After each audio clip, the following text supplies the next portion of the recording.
no livro de Apocalipse, capítulo 2. Apocalipse, capítulo 2, a carta do Senhor Jesus à igreja que está em Éfeso. Glória a Deus. Eu quero meditar com você nessa noite um pouco a respeito do primeiro amor. Como eu disse para você, Deus sempre será fiel. Às vezes nós falhamos nesse relacionamento, mas graças a Deus pela graça e a misericórdia do Senhor, que é a causa de nós não sermos consumidos. Apocalipse capítulo 2, o texto diz assim: ao anjo da igreja em Éfeso escreve: isto diz aquele que tem na sua destra as 7 estrelas, que anda no meio dos 7 candeeiros de ouro. Conheço as tuas obras e o teu trabalho e a tua perseverança. Sei que não podes suportar os maus e que puseste à prova os que se dizem apóstolos e não o são, e os achastes mentirosos, e tens perseverança, e por amor do meu nome sofreste, e não desfaleceste. Tenho, porém, contra ti, que deixaste o teu primeiro amor. Lembra-te, pois, de onde caíste, e arrepende-te, e pratica as primeiras obras, e se não, brevemente virei a ti, e removerei do seu lugar o teu candeeiro, e não, se não te arrependeres. Amém? Obrigado, meu Deus, pela tua palavra. Nós te louvamos nessa noite. Oramos para que o teu Espírito nos dê graça, nos conduza, para que nós possamos entender, ouvir, compreender aquilo que o Senhor tem para falar conosco nessa noite, em nome de Jesus, amém. Abra sua Bíblia também no Evangelho de Mateus, capítulo 13, verso 44, Evangelho de Mateus, capítulo 13, verso 44, e mantenha ela aberta em Apocalipse, porque nós vamos meditar sobre o primeiro amor, mas eu quero ler alguns textos com você nessa noite, para que a gente possa amadurecer bem esse assunto. As palavras do Senhor Jesus no verso 44 do capítulo 13 de Mateus: o reino dos céus é semelhante a um tesouro escondido no campo, que um homem, ao descobri-lo, esconde. Então, movido de gozo, vai, vende tudo quanto tem e compra aquele campo.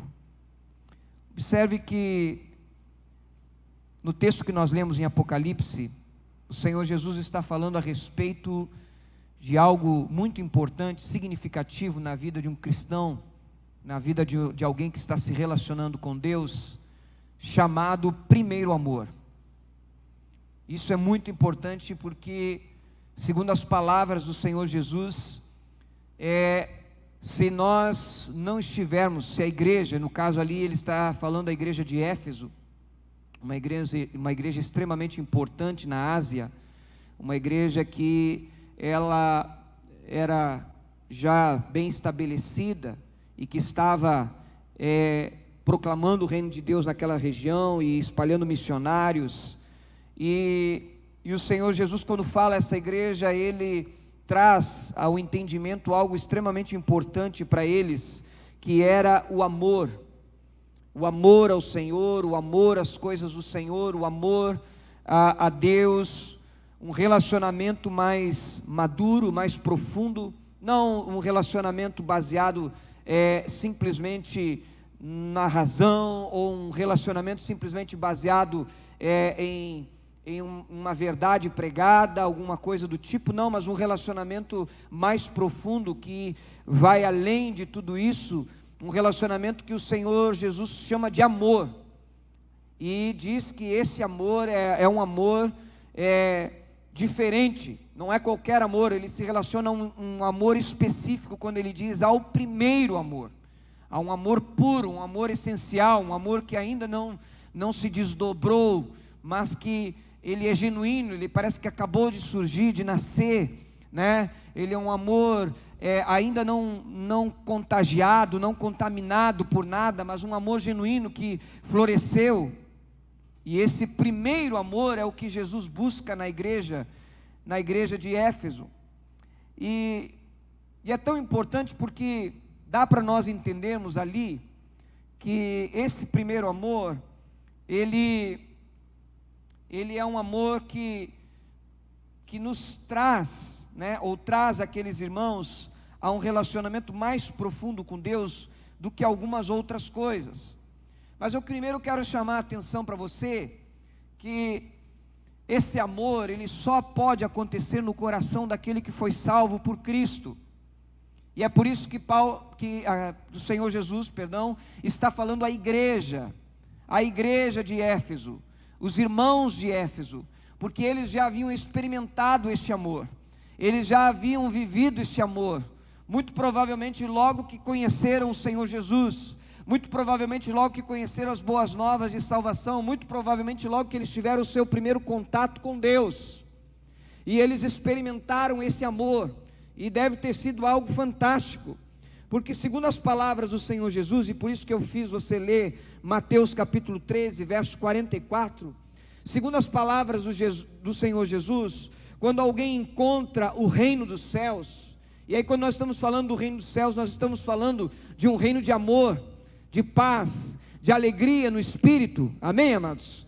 Nós estamos falando desse reino, deste ambiente maravilhoso. Quando esse encontro acontece com este reino, com este amor, com o Senhor Jesus, com a salvação, ele é tão tremendo, ele é tão profundo, que Jesus o compara a um tesouro escondido no meio do campo, que quando é encontrado por um homem, esse homem ele esconde e movido de gozo vai e vende tudo quanto tem e compra aquele campo, porque ele quer estar perto daquele tesouro, porque ele quer estar próximo àquele tesouro, porque ele quer ter contato com aquele tesouro, ele quer estar íntimo daquele tesouro.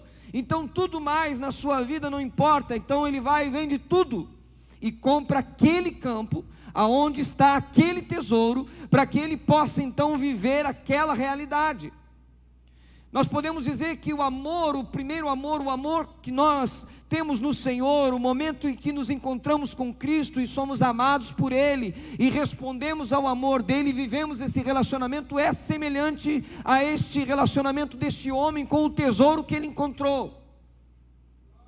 É algo maravilhoso, é algo que muda a nossa vida, é algo que faz a gente se desfazer daquilo que tinha muitas vezes, ou daquilo que fazia muitas vezes, ou daquilo que era importante antes, mas agora já não é tão importante diante do tesouro que foi encontrado, diante do achado que nós recebemos. Esse primeiro amor, ele é como encontrar algo tão precioso, que se necessário, deixamos tudo para trás, para vivermos. Isso não é paixão, isso é amor. É um amor que muda a nossa vida. Isso é um amor que muda o nosso destino, os nossos sonhos, os nossos objetivos. E é assim que Jesus nos mostra o que é encontrar o reino, o que é encontrar com Ele. Porque não há como encontrar o reino sem encontrar a Cristo. E não há como encontrar a Cristo sem nos tornarmos do reino. Amém, amados? Não dá, né? Não tem como, porque agora nós nascemos de novo e nascemos no reino. João capítulo 3, quando Jesus encontra com Nicodemos, isso fica muito claro. Amém, amados? Então, dentro desse contexto, nas palavras de Jesus, encontrar com Ele, estar com Ele, pode ser comparado a esse amor. Um outro texto que eu quero chamar você para ler comigo, Salmo 73, verso 25. O Salmo 73, verso 25. Olha só a expressão do salmista, do Salmo 73. Ele diz assim no verso 25: a quem tenho eu no céu, senão a ti? E na terra não há quem eu deseje além de ti. São palavras de Asaf, salmista. e ele está vivendo um momento difícil, um momento de crise, um momento em que ele vê o ímpio prosperar e ele não. Mas as palavras de Asaf são marcantes, porque elas nos mostram o entendimento que ele tinha, de que conhecer o Senhor, ter o Senhor, andar com o Senhor, era mais precioso do que toda a prosperidade do ímpio. Tudo aquilo que, humanamente falando, ele gostaria talvez de viver, e via os outros viverem e ele não vivia. Mas mesmo assim, quando colocado na balança de Asaf, ele entende que é mais precioso ter o Senhor na sua vida. Então ele diz: a quem tenho eu no céu, senão a ti? E na terra não há quem eu deseje além de ti. O primeiro amor, ele nos dá exatamente esse entendimento. Ele nos dá o entendimento de que encontramos algo que não queremos nos separar nunca mais: o tesouro escondido. Encontramos algo que não há comparação nem no céu e nem na terra. Essas são as palavras que a Bíblia vai nos mostrando para quem encontra esse primeiro amor. Então esse primeiro amor é algo maravilhoso, é algo tremendo, o que ele não é. Agora vamos pensar no que ele não é. Esse primeiro amor, segundo as palavras de Apocalipse capítulo 2, verso 2, não é a perda do primeiro amor, não é a diminuição do trabalho. A perda do primeiro amor não é a diminuição do trabalho. Apocalipse capítulo 2, versículo 2. Por que eu vou ler isso? Porque muitas vezes nós confundimos o fazer com amar. É possível nós fazermos sem amar. É impossível nós amarmos sem fazer. Você entendeu bem? É possível nós fazermos sem amar, mas é impossível nós amarmos sem fazer.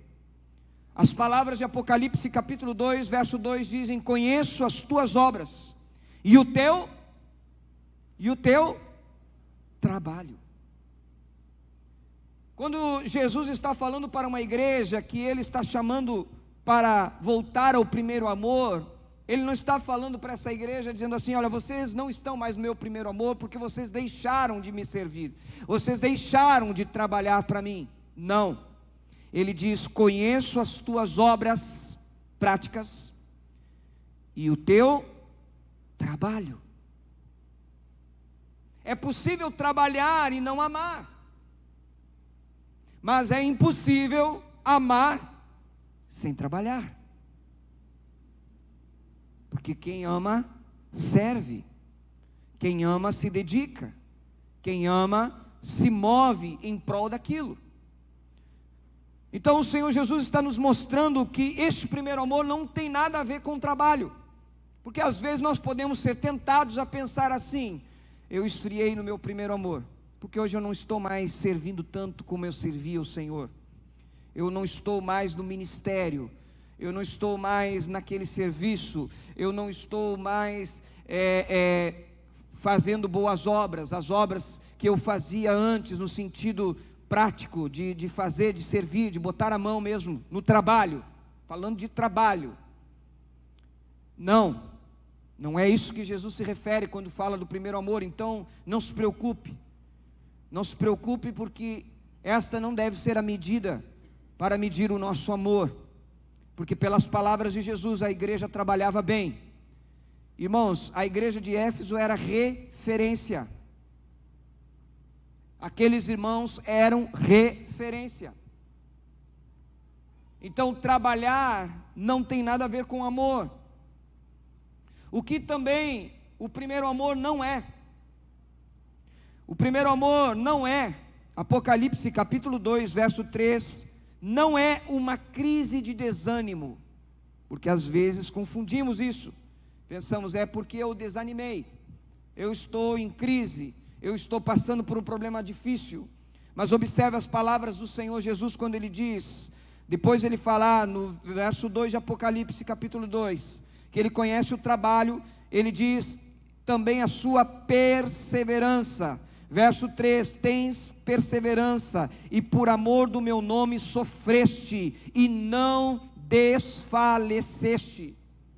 A igreja de Éfeso sofria, e enfrentava o sofrimento, e pelas palavras de Jesus, ela estava aprovada na sua prova de sofrimento, porque Jesus está dizendo, você sofreu, eu vejo você sofrer, eu vejo que você persevera por amor do meu nome, e que você tem sofrido por causa do meu nome, mas não tem desfalecido, você não tem se deixado destruir pelo sofrimento. Então, nas palavras de Jesus, quando Ele está dizendo para aqueles irmãos que eles perderam o primeiro amor, Ele não está dizendo para eles que eles perderam o primeiro amor porque eles estavam em crise ou desânimo. Isso aqui serve para nós, porque muitas vezes nós confundimos estarmos fracos no nosso amor com o Senhor com as crises da vida, com os momentos difíceis.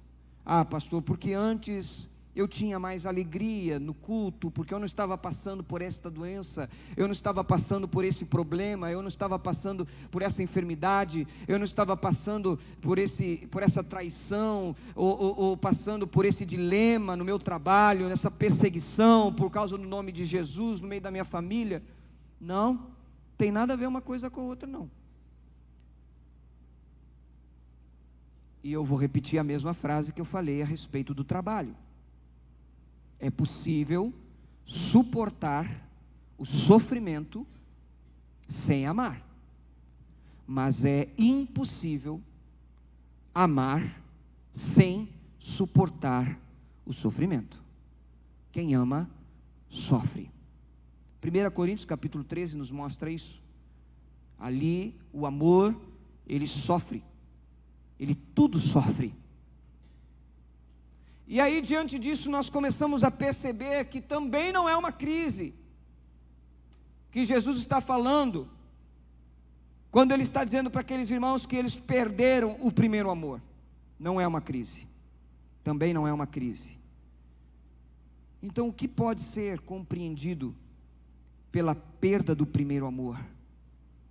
A primeira coisa, eu quero que você leia comigo o versículo 4 e 5 de Apocalipse 2, quando ele diz assim: tenho porém contra ti, que deixaste o teu primeiro amor. Lembra-te, pois, de onde caíste, e arrepende-te, e pratica as primeiras obras. Senão brevemente virei a ti, e removerei do seu lugar o teu candeeiro, se não te arrependeres. A primeira expressão do versículo 4, quando Jesus vai falar a respeito desse tema, é: tenho, porém, contra ti. Observe que a Bíblia nos mostra que Jesus é advogado, é o mediador entre Deus e os homens. Ele não veio como juiz, mas neste texto Jesus está acusando, ele está dizendo: tenho algo contra ti. Essa expressão é tão forte, que só há uma coisa que Deus se opõe, ou que Deus é contra, biblicamente falando: pecado. A Bíblia nos ensina que Deus está contra o pecado. O pecado é algo que Deus condena. Quando Jesus está falando a respeito do Espírito Santo, Ele diz que Ele viria para convencer o mundo da justiça, do pecado e da morte. Há um interesse da parte do Espírito, há o interesse da parte de Jesus chamar a nossa atenção para isso. Quando Ele está falando para aquela igreja que tinha tantas virtudes, mas ele está falando a respeito da falta do primeiro amor. A primeira coisa que ele está falando para aqueles irmãos é que a falta do primeiro amor é algo que ele está contra, é pecado. Estar sem o primeiro amor é pecado. Pastor, agora o senhor pegou pesado demais. Porque eu conheço um monte de gente que não está no primeiro amor, né? E a gente sempre pensa assim, pluralizando, porque é mais fácil pluralizar do que olhar para dentro de si, né? Mas vamos lá, pastor, agora o senhor pegou pesado demais, porque eu não me sinto mais no primeiro amor, e aí o senhor está dizendo que por causa disso eu posso estar em pecado? É o que a Bíblia diz. O que o Senhor tem contra aqueles irmãos é que eles não estavam mais no primeiro amor. Deus está contra eles, não a favor. Irmãos, graça é encontrar o favor de Deus. Graça é estarmos debaixo do favor divino. Quando nós não estamos em pecado, as nossas orações elas sobem como aroma diante do Senhor, e Ele ouve o nosso clamor, Ele ouve a nossa oração. Mas a Bíblia diz que o nosso pecado faz separação entre nós e o nosso Deus. Então, diante desse ponto de vista, se o nosso pecado ele nos separa do Senhor, ele com certeza é uma das razões pelas quais o primeiro amor acaba. Com certeza ele é um dos motivos pelos quais o primeiro amor cessa. Se não fosse assim, Deus não diria que nós precisamos nos arrepender. Ele diz: lembra-te, pois, de onde caíste, e arrepende-te. O que o Senhor nos manda fazer é arrepender-se.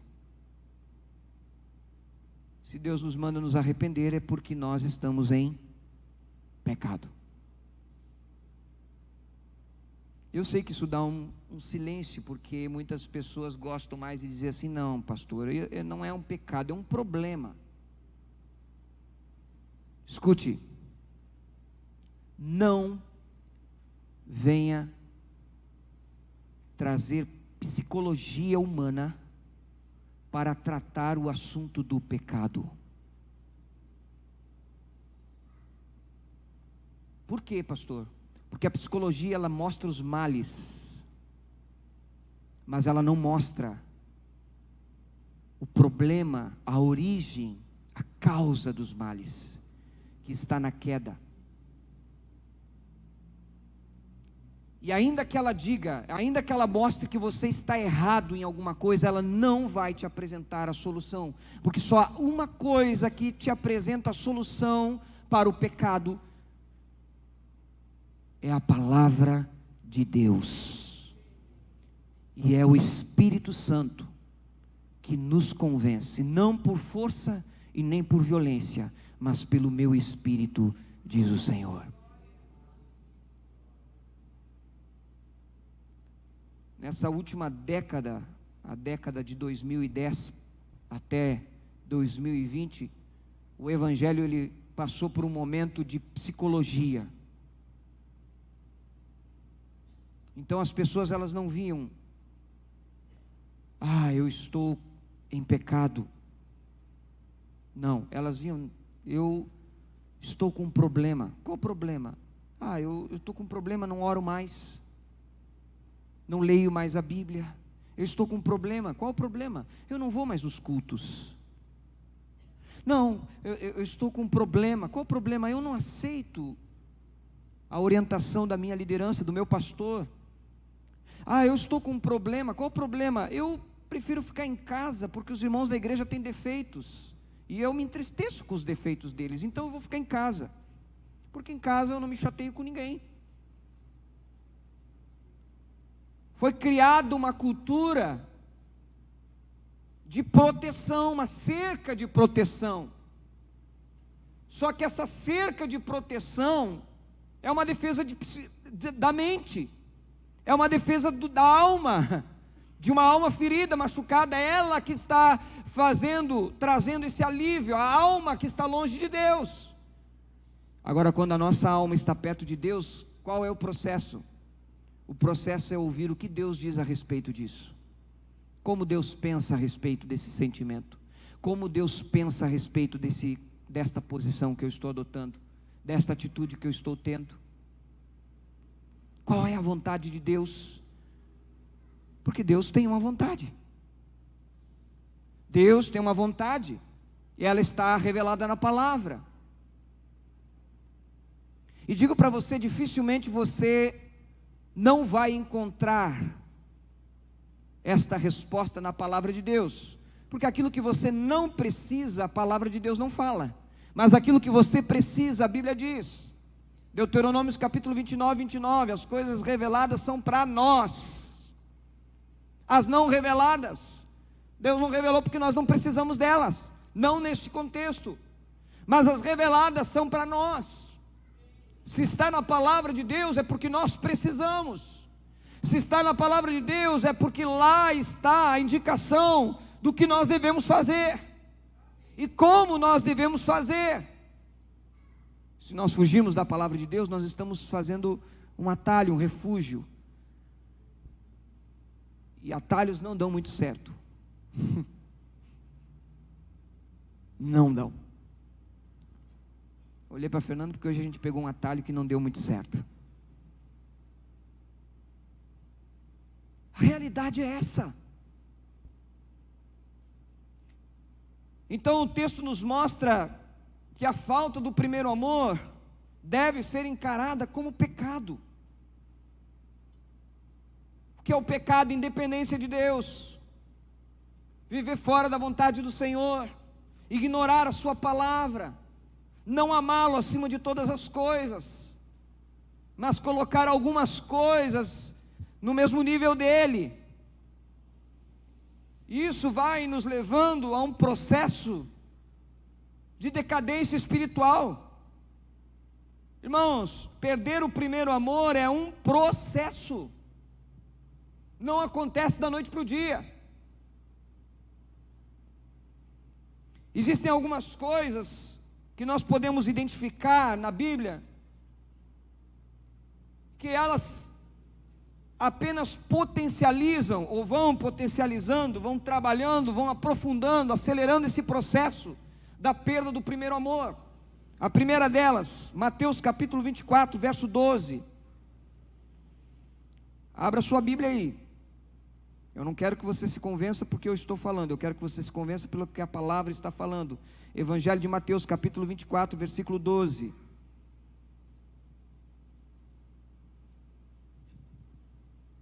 Para quem não sabe, capítulo 24 de Mateus são palavras do Senhor Jesus para mostrar para os discípulos como que será o tempo do fim. Algumas profecias, inclusive algumas já se cumpriram, outras estão se cumprindo.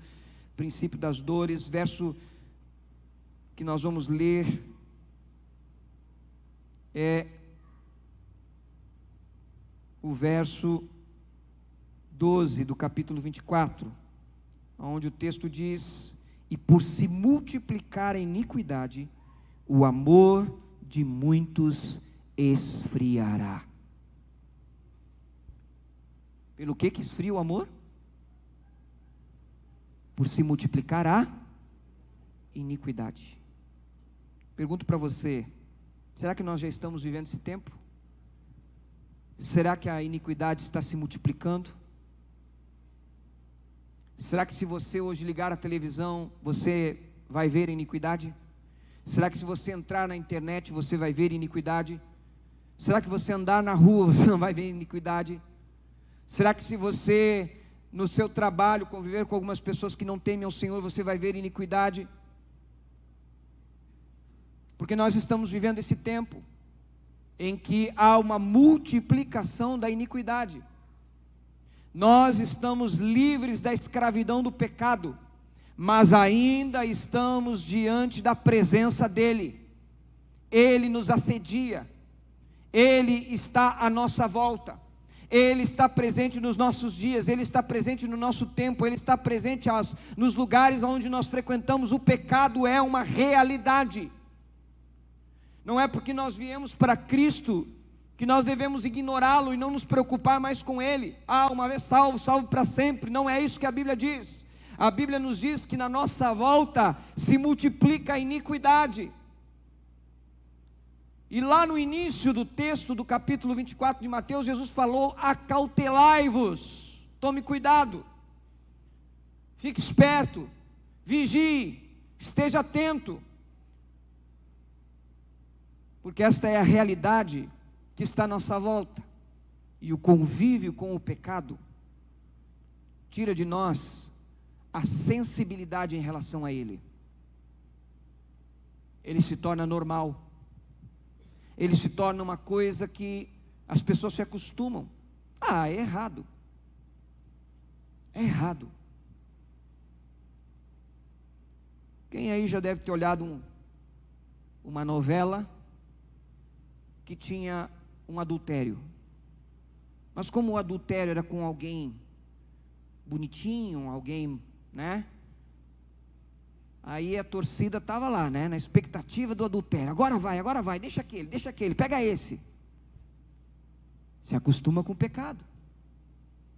Quem já olhou filmes nesse sentido? Aí você vai dizer para mim: pastor, mas não tem nada a ver, é só um filme, é uma encenação. Não, é um princípio que está sendo pregado para a sua mente. E você vai se acostumando com ele.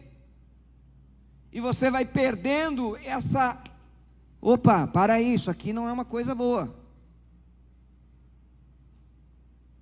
Você perde a noção do que está acontecendo, do que está sendo pregado para você, do que está sendo pregado para a sua família, do que está sendo pregado para os teus filhos, do que está sendo pregado à sua volta. Aí quando vê, a gente já está concordando com aquilo que é errado e que Deus abomina.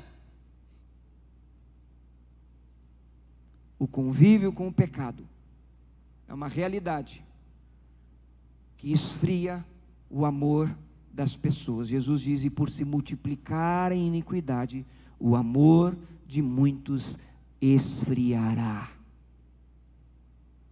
Por que não acontece mais aqueles cultos fervorosos?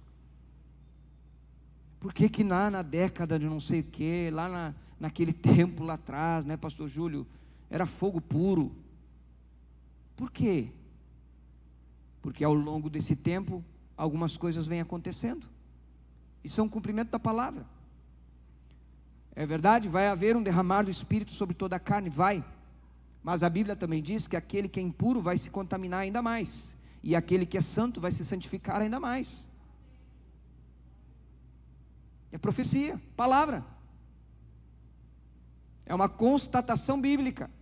E isso nos mostra que nós estamos caminhando nesse tempo. Nós estamos caminhando dentro desta realidade. E aí nós precisamos entender que ao longo do processo o pecado está assediando. E aí nós vamos observando as mudanças na caminhada com Cristo, o esfriar do amor. O esfriar do amor. Lucas capítulo 8, verso 13, abra sua Bíblia lá, Evangelho de Lucas capítulo 8, verso 13.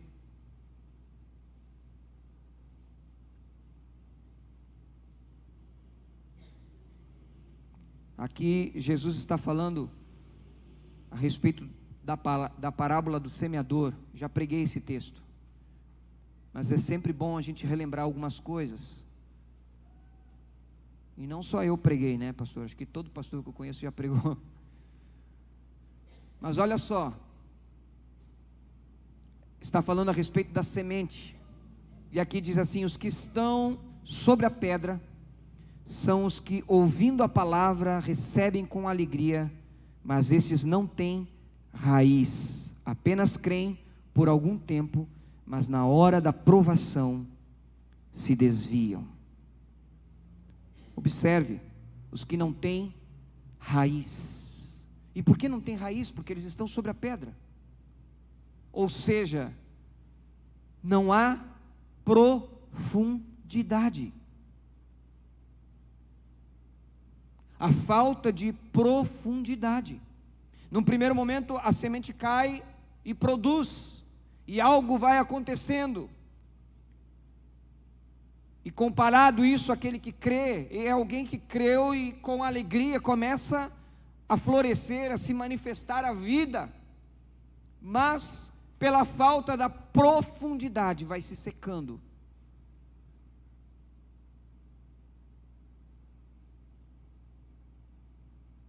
Nós vivemos um tempo em que o amor se esfriou pela falta de profundidade.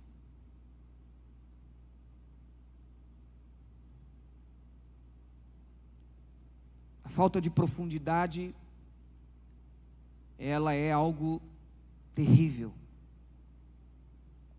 porque ela nos deixa no meio do caminho, no meio do processo. A gente já não fica nem quente e nem frio. A gente já não sabe o que é. Eu nunca esqueci, uma vez que eu estava passando por um problema na igreja, em Joinville, e meu pai e minha mãe tinham ido me visitar. E aí um dia meu pai me viu aborrecido e perguntou o que estava acontecendo. Eu falei, não, é que eu estou com um problema aí, uma situação de uma pessoa que vem há algum tempo, e eu não sei na verdade se essa pessoa quer a Cristo mesmo, se ela não quer a Cristo. Está muito em cima do muro, e só que eu estava naquela situação, o tempo vinha passando, né, e não sabia se eu dava atenção ali, ou eu dava atenção para outro, porque eu não via esforço, eu não via, sabe, não via daquela pessoa uma atitude, né? E meu pai disse assim para mim, eu não esqueci a frase. Ele disse assim, meu filho, faz o seguinte. Meu pai é presbítero, muitos anos. Ele disse assim, meu filho, faz o seguinte, chega para ele e pergunta assim, meu amigo, olha só, tu está aí mergulhado na água, né? Está de molho, esse tempo. Aí agora nós precisamos saber se tu vai pular fora da água ou vai virar peixe. E eu dei risada daquela frase, né? Vai sair da água ou vai virar peixe? Vai tomar forma do lugar ou vai pular de vez? Porque muitas vezes é o que acontece conosco. Nos falta essa posição.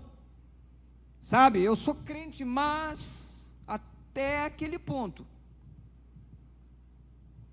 Que a partir dali eu tenho que orar mais, eu tenho que buscar mais, eu tenho que congregar mais, eu tenho que exercitar mais a minha vida espiritual, as disciplinas espirituais, essas coisas todas. Ah não, aí já foi demais. Porque a falta da profundidade, ela nos leva a essa realidade. E essa é uma razão que esfria o amor, porque a Bíblia diz, segundo as palavras de Jesus, que a pessoa que creu, num primeiro momento, demonstrou alegria porque creu, teve gozo, a obra começou, mas não foi além, pela falta da profundidade. O amor esfriou.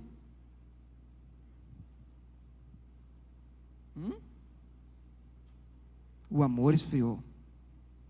Uma outra razão que contribui para o nosso amor esfriar, no mesmo texto de Lucas capítulo 8, só que um verso à frente, verso 14, Jesus diz: a parte que caiu entre os espinhos são os que ouviram e, indo seu caminho, são sufocados pelos cuidados, riquezas e deleites desta vida, e não dão o fruto com perfeição. Aqueles que caíram entre os espinhos. Pastor, mas os espinhos, eles estão na terra, tem terra aí, né? Aí tem profundidade, tem. Aí provavelmente tem a profundidade. Mas ali o texto diz que os espinhos sufocam. Aí a gente pode pensar assim, mas pastor, o espinho não tem nada a ver comigo, porque eu venho de uma boa semente, eu venho da semente da palavra de Deus, está tudo ok. Mas aí a Bíblia diz que esse espinho, que realmente não vem da tua semente, que realmente não deve fazer parte da tua vida, mas ele está ao teu derredor, à tua volta, e ele está sufocando.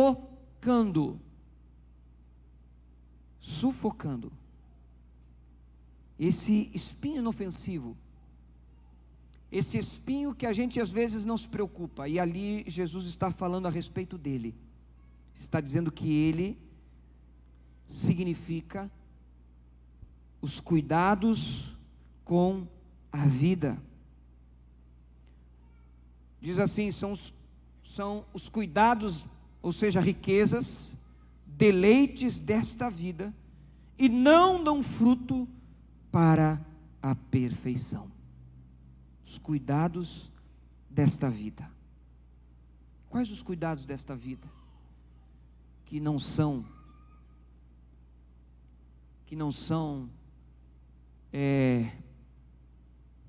coerentes. Porque trabalhar para você ter uma condição melhor é pecado? Não. Se você tiver a oportunidade, o privilégio de trabalhar e enriquecer, é pecado? Não.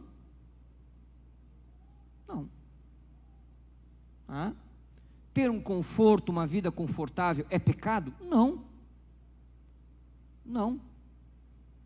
O que é pecado é perder o primeiro amor. O que é pecado é inverter o processo. O que é pecado é sufocar a semente da palavra de Deus. O que é pecado é sufocar a obra que Deus está fazendo na sua vida. E sufocar com estas coisas, com os cuidados desta vida. Porque na medida em que você faz isso, você está permitindo que outras coisas estejam no mesmo nível da semente que foi semeada em você, a ponto destas outras coisas às vezes crescerem até mais, que sufocam a obra que Deus está fazendo na tua vida.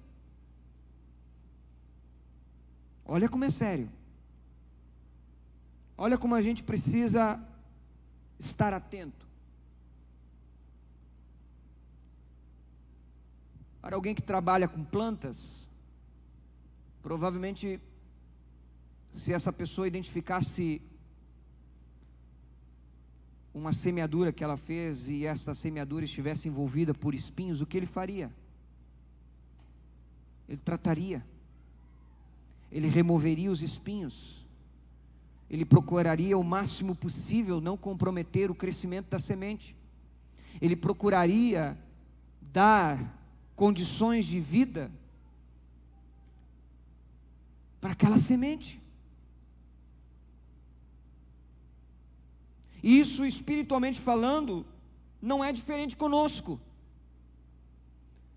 Na verdade, o amor esfria por causa destas coisas que acabam se colocando na mesma posição e às vezes crescendo ainda mais, que sufocam a semente. Então, qual seria o melhor tratamento para isso? Remover, arrancar, limpar, cuidar, zelar o tratamento. Por isso que a Bíblia diz que Deus disciplina o filho a quem ama, porque é por amor, para que ele cresça. É por isso que a Bíblia também nos ensina que a árvore que é podada, ela dá mais fruto ainda, porque há momentos na vida que é necessário passarmos por um tratamento. Há momentos na vida que é necessário deixar o Senhor quebrar o vaso. Essa semente precisa disso. Essa semana eu passando por uma situação que compartilhei com uma pessoa da igreja por mensagem no celular o que estava acontecendo. E aí eu disse assim: é Deus quebrando o meu vaso. É Deus quebrando o meu vaso. Porque Deus quebra o vaso do pastor. Aliás, eu vou dizer para você, Deus quebra o vaso do filho a quem Ele ama. Você que é amado pelo Senhor, não se entristeça, mas Deus vai quebrar o teu vaso, meu amigo. Ele quebra.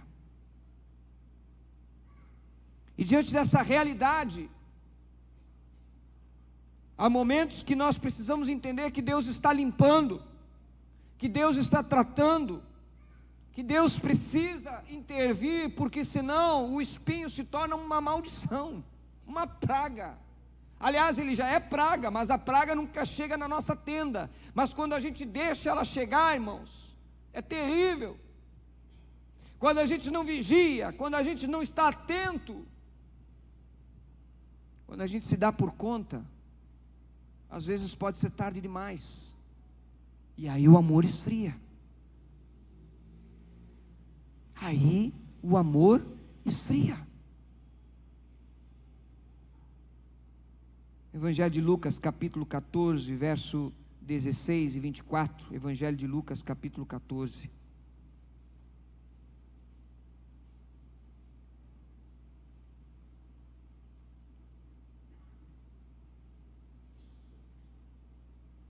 Esse aqui, para mim, é o mais terrível, porque eu digo para mim porque a gente é bom em dar desculpas, em justificativas. Eu não sou diferente de você, eu tenho as minhas desculpas, né? Eu tenho as minhas desculpas. Você pensa que não? Hoje eu orei menos, eu tive menos tempo com Deus, mas é porque também estava cheio de coisa para fazer, foi uma correria, o dia foi assim, foi assado. A gente vai dando desculpas, não é? É. Aí olha o que acontece aqui. Verso 16, capítulo 14 do Evangelho de Lucas. Jesus, porém, lhe disse: certo homem dava uma grande ceia e convidou a muitos. É a hora da ceia, mandou o seu servo dizer aos convidados: vinde, porque tudo já está preparado. Mas todos a uma começaram a escusar-se. Disse-lhe o primeiro: comprei um campo e preciso ir vê-lo. Rogo-te que me des por escusado. O outro disse: comprei 5 juntas de boi e vou experimentá-los. Rogo-te que me des por escusado. Ainda o outro disse: casei-me e portanto não posso ir. Voltou o servo e contou tudo isso ao seu senhor. Então o dono da casa, indignado, disse a seu servo: sai depressa para as ruas e becos da cidade e traze aqui os pobres, os aleijados, os cegos, os coxos. Depois disso, o servo, depois disse ao servo: Senhor, feito esta está como ordenaste, e ainda há lugar. Respondeu o Senhor ao servo: sai pelos caminhos e valados e obriga-os a entrar, para que a minha casa se encha. Pois eu vos digo que nenhum daqueles homens que foram convidados provará a minha ceia. É interessante essas palavras de Jesus, porque todos tinham boas justificativas, plausíveis, né? Plausíveis. Todas eram coerentes. Mas o que não era coerente era entender que aquela ceia era única, que aquela oportunidade era única. Aquele momento era um momento ímpar, não tinha outro igual. E aí, de repente, os convidados pensaram: não vou poder ir, né? Me desculpe, mas não poderei estar lá, não poderei porque eu tenho esse ou aquele compromisso, essa ou aquela situação. Não posso ir porque eu comprei um campo. Não posso ir porque comprei 5 juntas de boi. Não posso ir porque me casei. E a reação do dono, quando recebe a notícia do servo, você vai sair por todos os caminhos, você vai pegar todo mundo que você vê pela frente. Não importa se eles não estão em condições de estarem aqui, pega eles, traz eles para cá. E aí quando ele vai e faz isso, ainda sobra lugares. E o que o Senhor diz? Vai e então pega outros e obriga a vir. Traz para cá, porque não quero que sobre nenhum lugar, porque aqueles muito ocupados, aqueles que se desculparam, que se justificaram, nenhum deles vai provar a minha ceia. Que palavra! O que isso nos ensina, irmãos? Nos ensina que às vezes nós nos entretemos tanto com as coisas que nós conquistamos, com as coisas desse mundo, com as coisas dessa vida, que deixamos passar desapercebido oportunidades ímpar, únicas, tempo de visitação.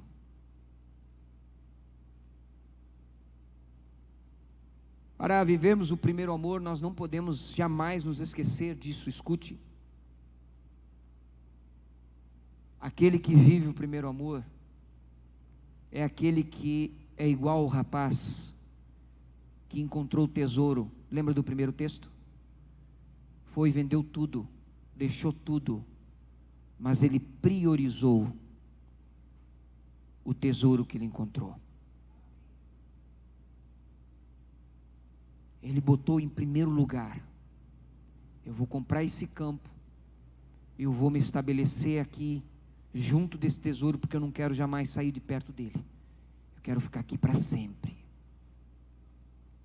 E esse deve ser o nosso relacionamento com Cristo, esse deve ser o nosso entendimento a respeito do encontro que nós tivemos com o Senhor.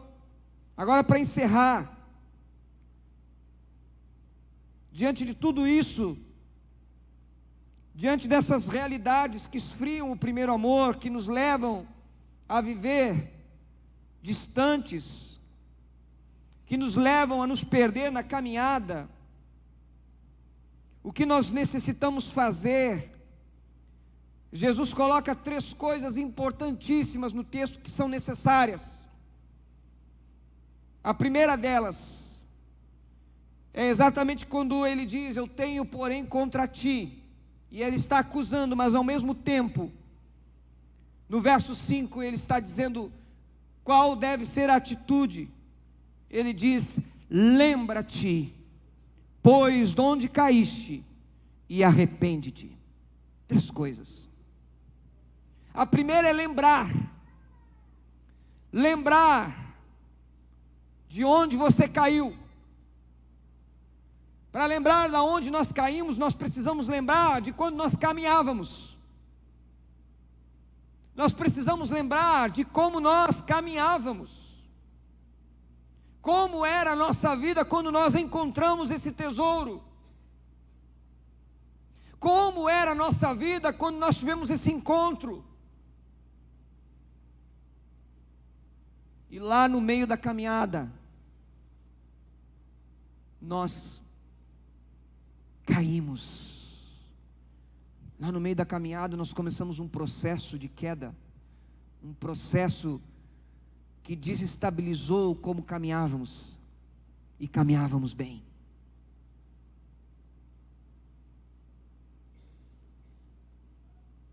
Nós precisamos muitas vezes lembrar de onde nós caímos. Quando Davi está trazendo a Arca da Aliança de volta para Jerusalém, ele estava movido por um entendimento, um sentimento puro, nobre.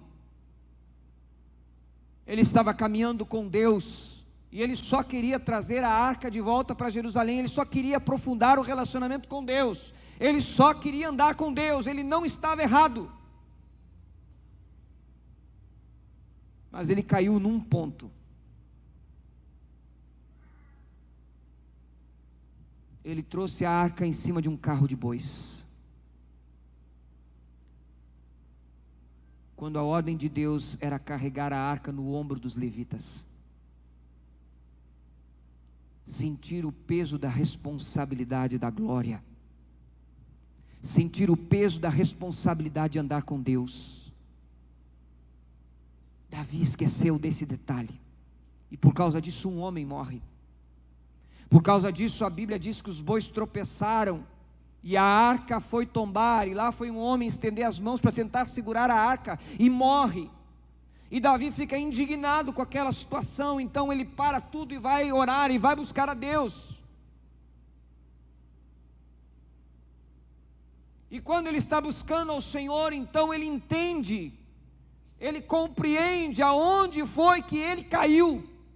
Aonde foi que ele parou de andar como devia? Aonde foi que ele tropeçou na sua caminhada? Aí Davi abandonou a igreja. Não. Aí Davi disse: agora eu não quero mais o Senhor. Não. Aí Davi consultou o Senhor, ouviu a voz de Deus, entendeu aonde ele tinha errado, foi lá, pegou a arca, colocou sobre o ombro dos levitas, trouxe de volta para Jerusalém, e a glória de Deus retornou para aquele lugar onde um dia houve o Icabode. Foi-se a glória, mas agora a glória voltou, porque alguém levantou da onde havia caído.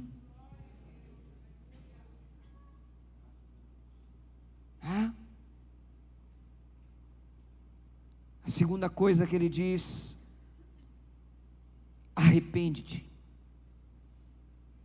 Não tem como nós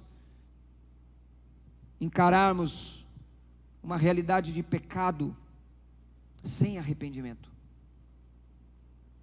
Mudança de atitude interior. E arrependimento significa confissão, significa chorar o pecado, significa tomar uma posição, tomar uma atitude, parar tudo que tem que ser parado, necessariamente tem que parar. Davi parou.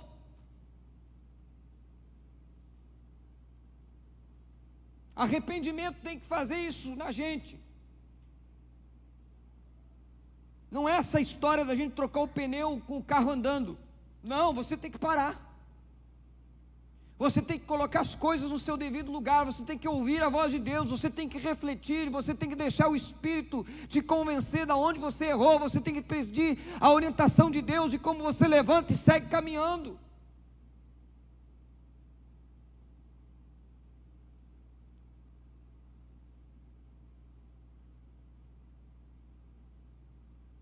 Quando a gente erra com o nosso pai terreno, meu pai me bateu uma única vez.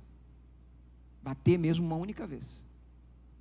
Uma conversa com meu pai era pior do que apanhar. O homem quem olha o seu orvil, não sabe que ele é brabo. Mas ele é.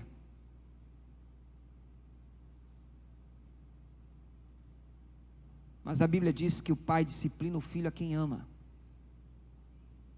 Se eu sou amado do meu pai, eu tenho que ouvir o que ele tem para me dizer, ainda que isso me incomode, ainda que isso me confronte, eu preciso ouvir a voz de Deus. E por último ele diz: pratica as primeiras obras. Recomeça. Recomeça. Pastor, mas eu vou ter que começar tudo de novo. Tudo de novo. Do zero, pastor. Se necessário ser do zero, é do zero. Pastor, eu vou ter que sentar no banco. Vai. Mas pastor, eu vou ter que ouvir calado. Vai. Mas pastor, eu sou pastor. Eu não posso sentar para ouvir. Vai sentar para ouvir, filho. interessa. Aliás, eu vou dizer uma coisa para você, que eu aprendi muito cedo.